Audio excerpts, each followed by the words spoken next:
혹시 이런 생각 해보신 적 있으세요?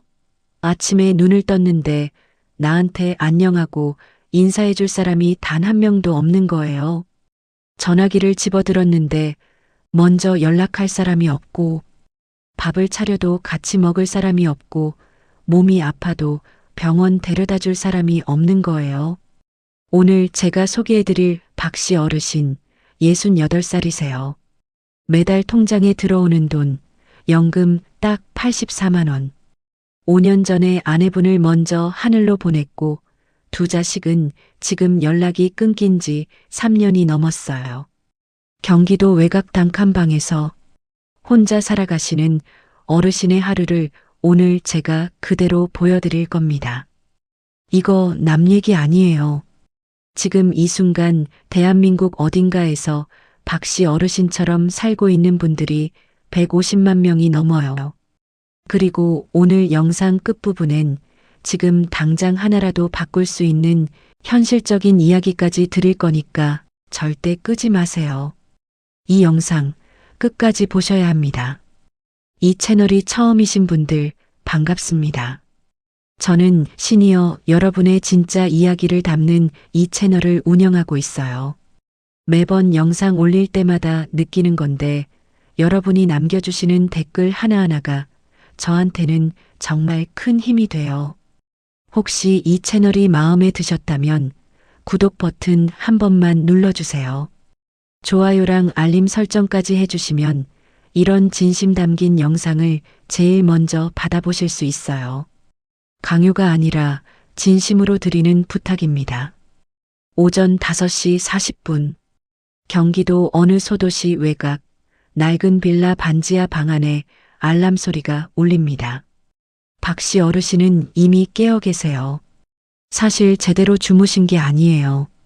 새벽 2시쯤 오른쪽 무릎이 또 쑤셔서 잠에서 깼거든요. 그때부터 천장만 바라보다가 알람이 울린 거예요. 이불을 걷어내고 일어나는데 무릎이 삐걱거리는 소리가 작은 방 안에 가득 찹니다. 어르신은 소리를 내지 않으려고 이를 꽉 깨물어요. 옆방에 들릴까 봐서요. 그런데 사실 옆방엔 아무도 없어요. 3년 전부터 혼자 사시니까요. 그냥 몸에 밴 습관인 거예요. 오래전 아내가 곁에 있을 때 아내 깨울까봐 조심하던 그 습관이 아직도 남아있는 거예요. 세면대 앞에 서서 거울을 보세요. 흰머리가 숱이 줄어든 자리를 가득 채우고 있고 볼살이 많이 빠져서 광대뼈가 더 도드라져 보여요. 어르신은 거울을 오래 안 보세요. 보다 보면 괜히 마음이 무거워지거든요. 세수를 빠르게 끝내고 작은 가스레인지 앞에 앉아요. 냉장고 문을 열면 어제 남은 찬밥 한 공기, 김치 한 조각, 그리고 두부 반모가 전부예요. 어르신은 두부를 썰어 기름도 없이 후라이팬에 그냥 굽기 시작해요. 기름값이 아까운 게 아니에요. 그냥 혼자 먹는 밥에 그렇게까지 공을 들이고 싶지 않은 거예요. 차린다고 해도 칭찬해 줄 사람이 없으니까요. 밥상을 차려놓고 숟가락을 드는데 어르신이 잠깐 멈춰요. 예전 같으면 이 시간에 아내가 맞은편에 앉아 있었을 거예요. 아내는 항상 밥 먹으면서 말이 많았어요. 어제 뉴스에서 뭘 봤다느니, 옆집 아줌마가 어쨌다느니 별거 아닌 이야기들을 쏟아냈는데 그때는 솔직히 좀 귀찮기도 했어요. 그런데 지금은 그 목소리가 너무 그립습니다. 식탁 맞은편 빈자리를 보면서 어르신은 천천히 밥을 먹어요. 씹는 소리만 방 안에 울립니다. 박씨 어르신은 경기도에서 25년 넘게 작은 인쇄소를 운영하셨어요. 처음엔 정말 잘 됐대요. 90년대에 인쇄 사업이 호황일 때 직원도 4명이나 뒀고 집도 장만하고 아이들 학원도 제때 보내고 그 시절엔 진짜 뿌듯했다고 하시더라고요. 첫째 아들이 태어났을 때 아내한테 우리 이제 잘 살 수 있어라고 했던 기억을 아직도 갖고 계세요. 근데 2000년대 들어서면서 디지털이 쏟아지기 시작했잖아요. 인쇄소가 하나둘 문을 닫기 시작했어요. 박씨 어르신도 버텨봤는데 결국 2016년에 문을 닫았어요. 그때 어르신이 60살이었어요. 퇴직금도 없고 국민연금은 나중에 조금 받을 거고 가진 건 아직 대출이 남아있는 아파트 한 채뿐이었어요. 그게 시작이었어요. 아파트를 팔아서 대출을 갚고 나니 손에 남은 게 5천만 원 남짓이었어요. 어르신은 그 돈으로 뭔가 다시 시작해 보려 했어요. 지인 소개로 치킨집도 알아봤고 편의점 창업도 알아봤는데 결국 건강이 문제였어요. 오래 서 있지를 못하는 거예요. 무릎이 이미 그때부터 많이 안 좋았거든요. 결국 뭘 시작하지 못하고 그 5천만 원을 조금씩 생활비로 쓰면서 60 중반을 넘겼어요. 아내가 처음 쓰러진 건 2010년 가을이었어요. 갑자기 쓰러진 게 아니라 좀 피곤하다, 머리가 무겁다, 그런 소리를 며칠 하더니 어느 날 아침에 화장실에서 쓰러진 거예요. 뇌졸중이었어요. 병원에서 수술을 받고 다행히 목숨은 건졌는데 왼쪽 손발이 잘 안 움직이게 됐어요. 그때부터 박씨 어르신이 직접 간병을 하셨어요. 식사 보조부터 화장실까지 2년 반 동안 하루도 빠짐없이 어르신이 직접 다 하셨어요. 그 2년 반 동안 쓴 의료비하고 간병 비용이 어르신 말씀으론 6천만 원이 넘었대요. 남아있던 5천만 원이 다 사라졌고 거기에 자식한테 조금 빌리기까지 했다고 하세요. 아내가 2022년 2월에 세상을 떠났어요. 겨울이 끝나갈 무렵이었어요. 어르신은 그날 아침을 아직도 기억하신대요. 아내가 평소보다 호흡이 고른 것 같아서 오늘은 좀 좋아지려나 했는데 그게 마지막 숨이었다고. 그 이야기를 하실 때 어르신 목소리가 아주 잠깐 흔들렸어요. 아내를 보내고 나서 어르신이 제일 먼저 하신 일이 뭔지 아세요? 아내 옷을 정리하는 거였대요. 왜냐면 옷이 눈에 보이면 자꾸 생각이 나니까요. 빨리 치워야 덜 힘들 것 같아서 이틀 만에 다 정리했는데 막상 다 치우고 나니까 방이 텅 빈 것 같아서 더 힘들었다고 하세요. 그래서 아내가 쓰던 작은 손거울이랑 화장대 위에 있던 사진 액자 하나만 남겨뒀대요. 지금도 그 액자가 침대 옆 서랍 위에 놓여 있어요. 20대 때 찍은 부부 사진이에요. 자식 이야기를 해야 하는데 이 부분이 좀 복잡해요. 어르신한테는 아들 둘이 있어요. 첫째 아들은 43살, 둘째 아들은 40살이에요. 둘 다 결혼해서 자식도 있어요. 첫째는 부산에, 둘째는 인천에 살아요. 아내가 아팠던 2년 반 동안 첫째 아들은 3번 왔어요. 3번. 2년 반 동안. 어르신은 아들이 멀리 산다는 것도 알고 살기 바쁘다는 것도 알아요. 그래서 뭐라고 하지 않았대요. 둘째 아들은 조금 더 자주 왔어요. 한 달에 한 번 정도는 왔거든요. 근데 올 때마다 뭔가 불편한 기색이 역력했대요. 아내 간병이 언제까지 계속될지 모르고 돈도 계속 들어가고 아버지도 지쳐가는 것 같고 그 분위기가 어르신도 느껴졌다고 해요. 아내를 보내고 나서 어르신이 둘째한테 전화를 했어요. 의료비 간병비로 돈을 많이 썼다고 형편이 좀 어렵다고 했어요. 둘째 아들이 뭐라고 했냐면 알겠다고 우리도 지금 아파트 대출이 많이 남아 있어서 당장은 어렵지만 생각해 보겠다고 했대요. 그 이후로 연락이 점점 뜸해졌어요. 어르신도 먼저 전화하기가 눈치 보여서 못했고요. 그렇게 왕래가 줄다가 지금은 명절에도 안 와요. 어르신이 먼저 연락하면 받긴 하는데 바쁘다는 말이 전부예요. 손자, 손녀 얼굴을 마지막으로 본 게 언제냐고 물으니까 어르신이 잠깐 생각하시더니 한 2년 됐나 하시더라고요. 첫째 아들은 더 멀어요.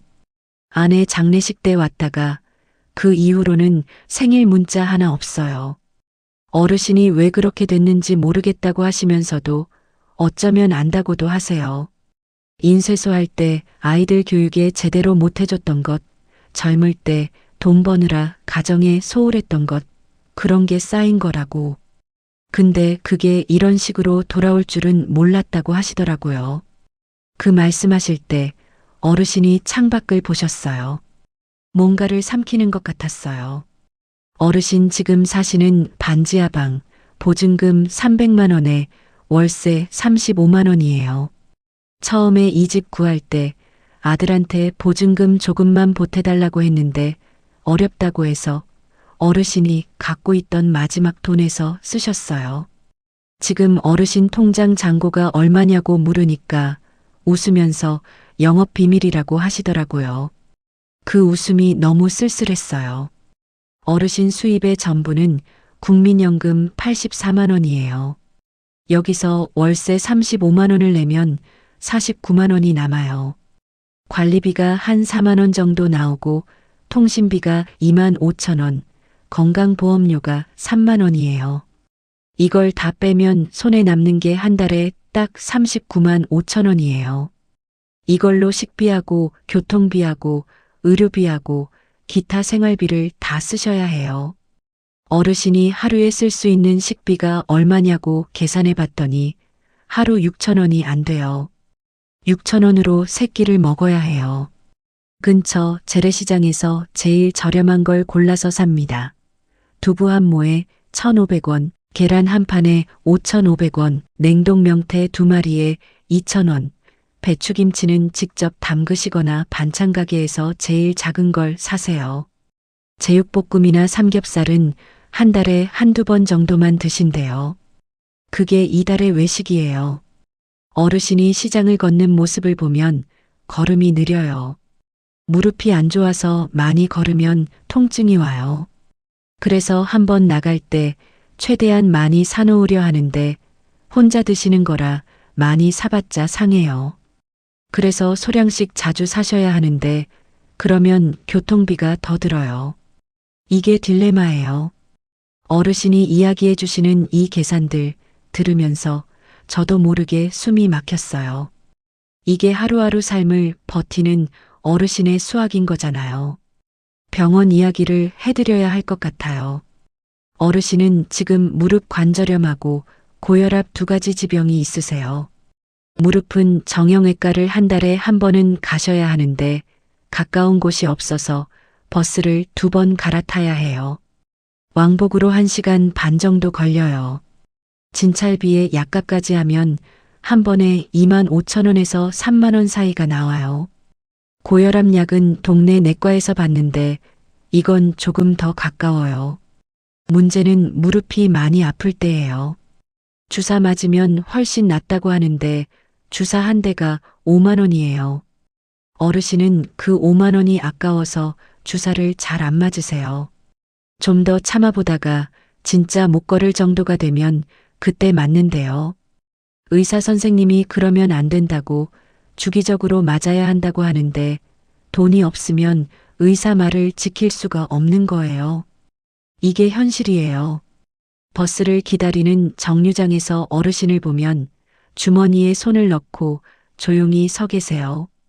버스가 와도 노인 우대 카드 꺼내는 게 좀 부끄러우신 것 같아요.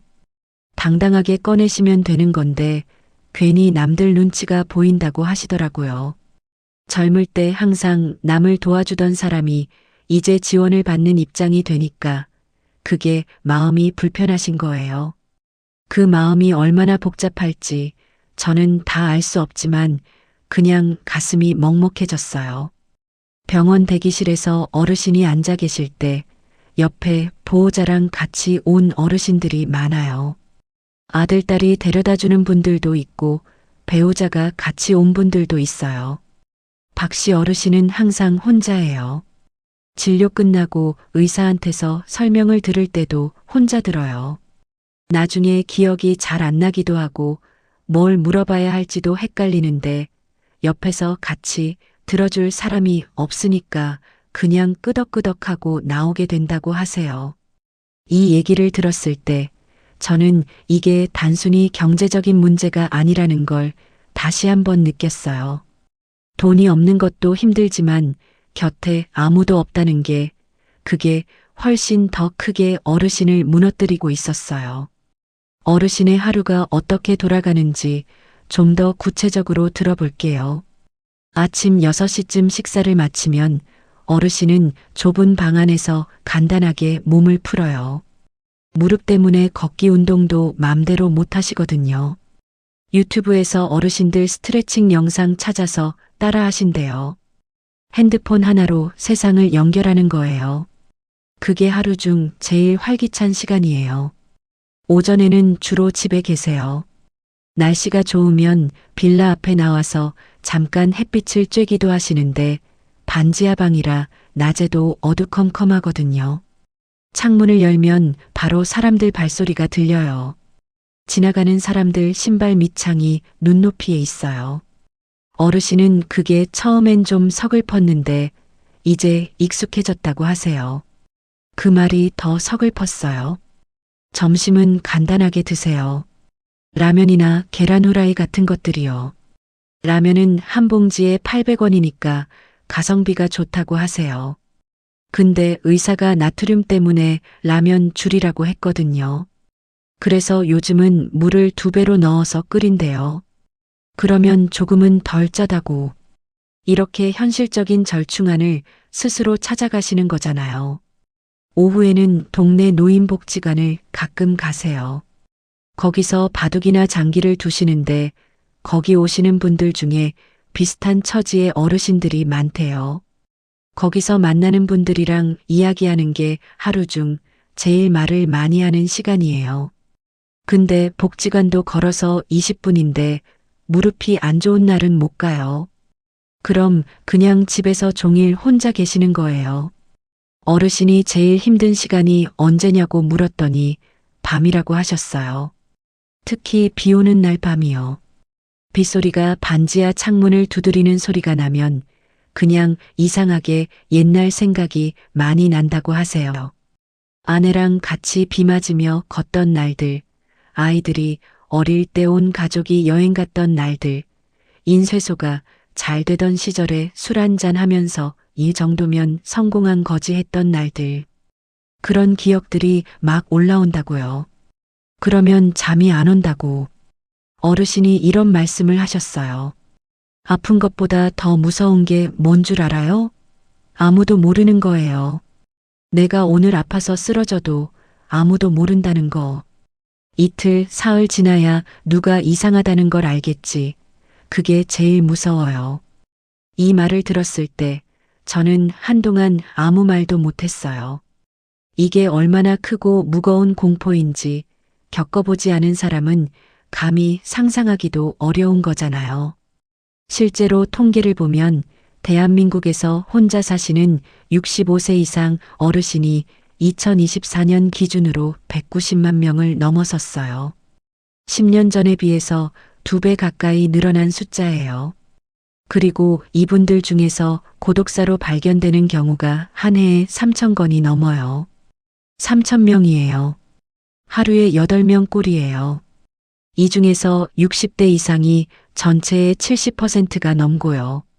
이게 먼 나라 이야기가 아니에요. 지금 이 순간에도 어디선가 벌어지고 있는 일이에요. 박씨 어르신의 연금 84만 원.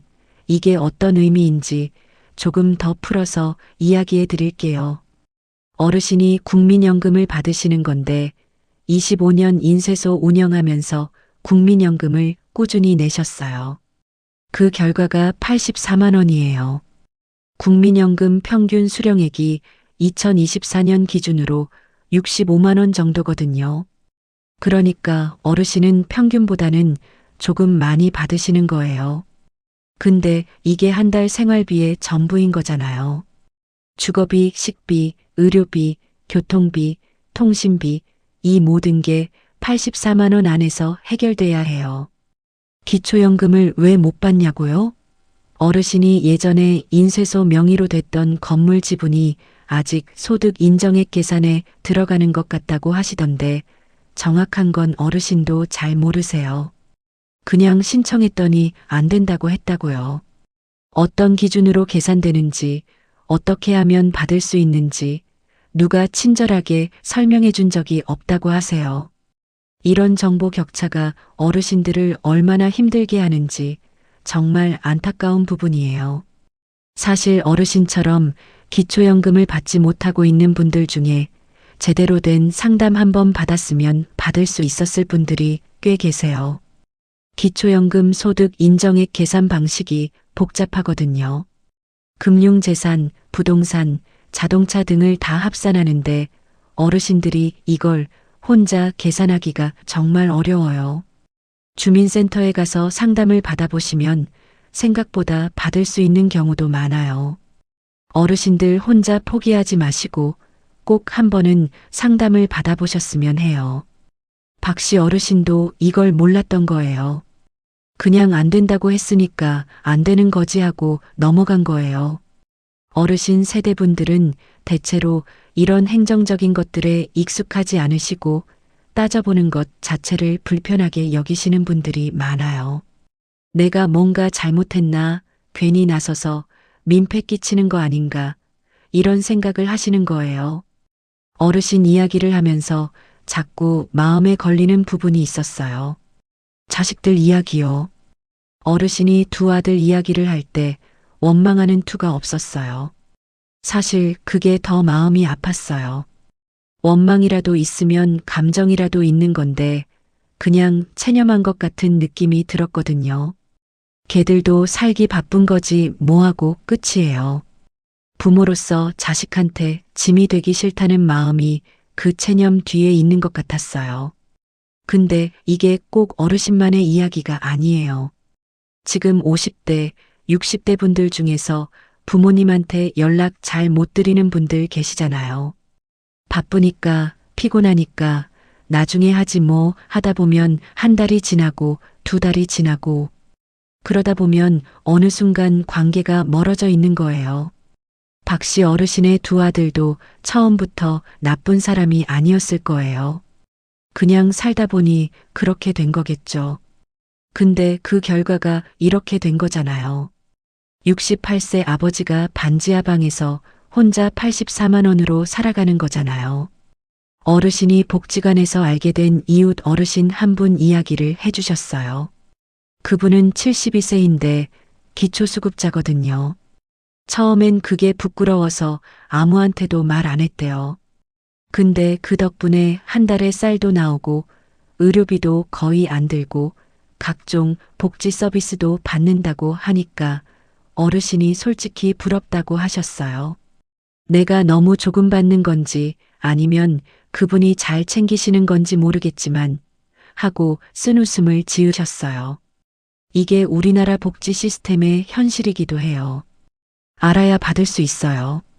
주민센터 찾아가서 물어봐야 하고 복지로 사이트에서 내가 받을 수 있는 게 뭔지 검색해 봐야 하고 때로는 모르는 것 물어보는 게 창피하다는 생각을 잠깐 내려놓고 찾아다녀야 해요.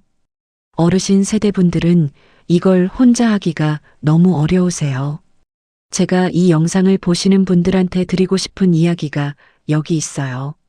지금 주변에 혼자 사시는 어르신이 계시면 그분한테 복지 서비스 안내를 도와드리는 게 진짜 큰 선물이 될 수 있어요.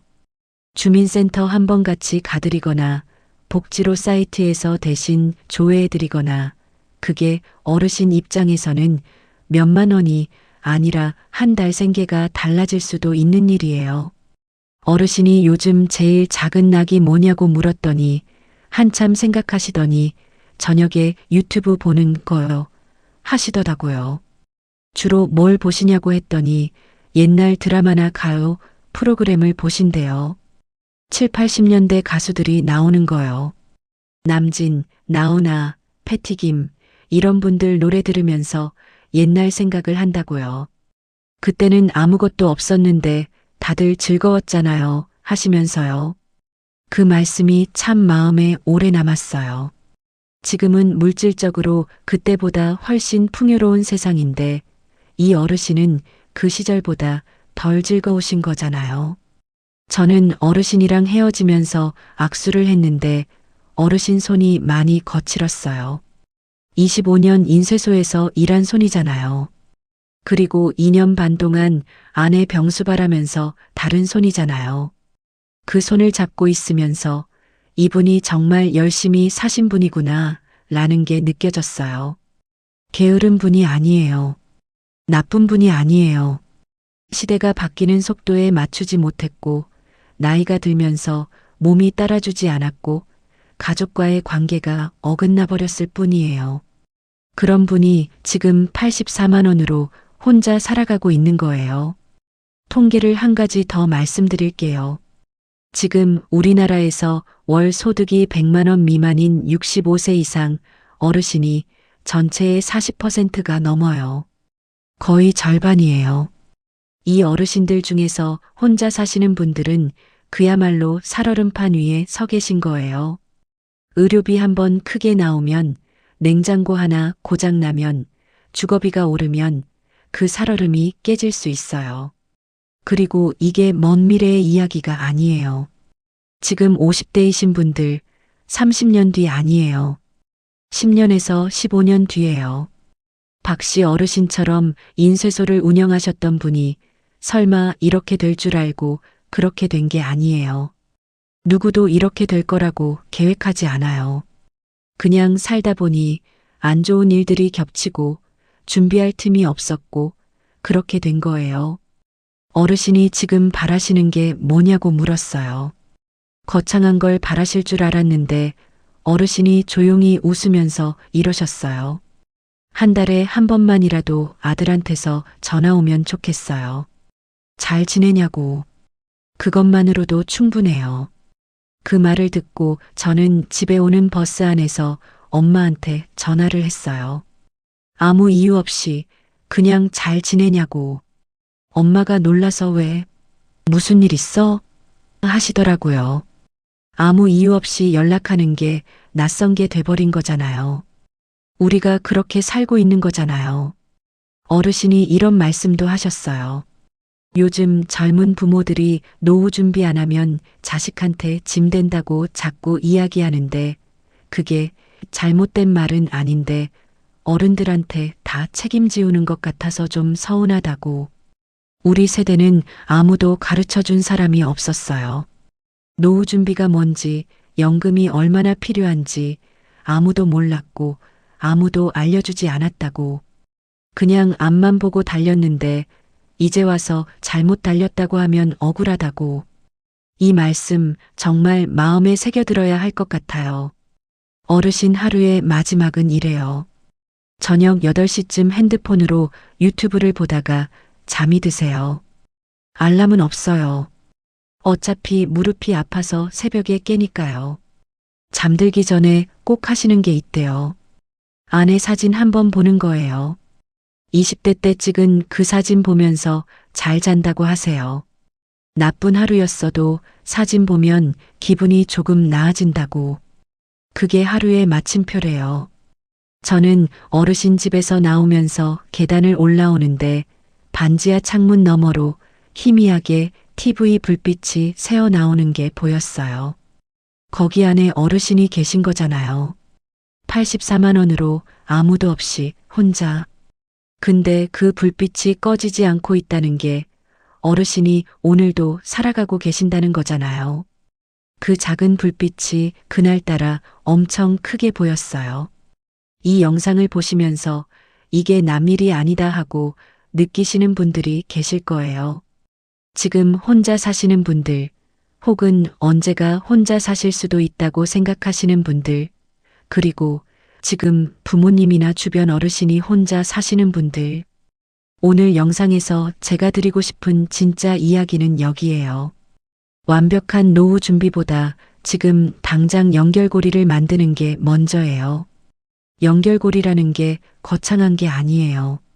동네 복지관 한번 나가보는 것, 아파트 경비 아저씨랑 인사 나누는 것, 요즘 지자체마다 운영하는 안부 전화 서비스 신청해 보는 것, 이런 작은 것들이 쌓이면 아무도 모른다는 그 공포에서 조금은 벗어날 수 있거든요.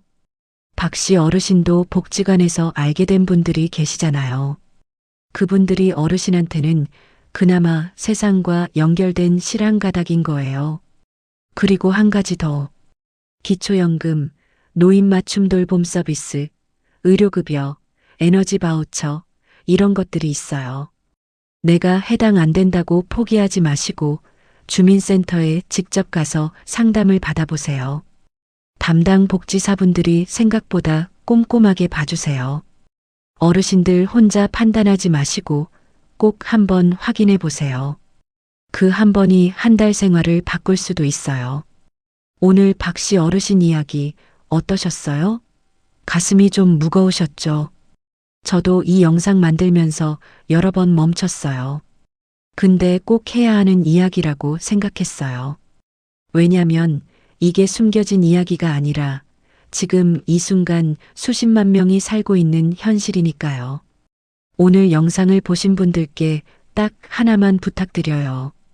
오늘, 지금 당장, 오래 연락 못한 부모님이나 어르신 한 분한테 전화 한 통만 해주세요. 잘 지내세요? 라는 말 한마디가 그분한테는 오늘 하루를 버티게 해주는 힘이 될 수 있어요. 박씨 어르신이 바라시는 것처럼요. 거창한 효도 말고 그냥 전화 한 통이요. 앞으로도 이런 진짜 이야기 계속 담아오겠습니다. 다음 영상에서는 비슷한 처지에서 스스로 삶을 바꾼 어르신의 이야기를 가지고 올 거예요. 오늘보다 조금 더 따뜻하고 오늘보다 조금 더 희망적인 이야기로요. 오늘 끝까지 함께 해주셔서 정말 감사합니다. 이 영상이 닿는 곳마다 보시는 분의 일상에 잔잔하고 깊은 행운과 평온이 오래도록 함께 하시기를 진심으로 바랍니다.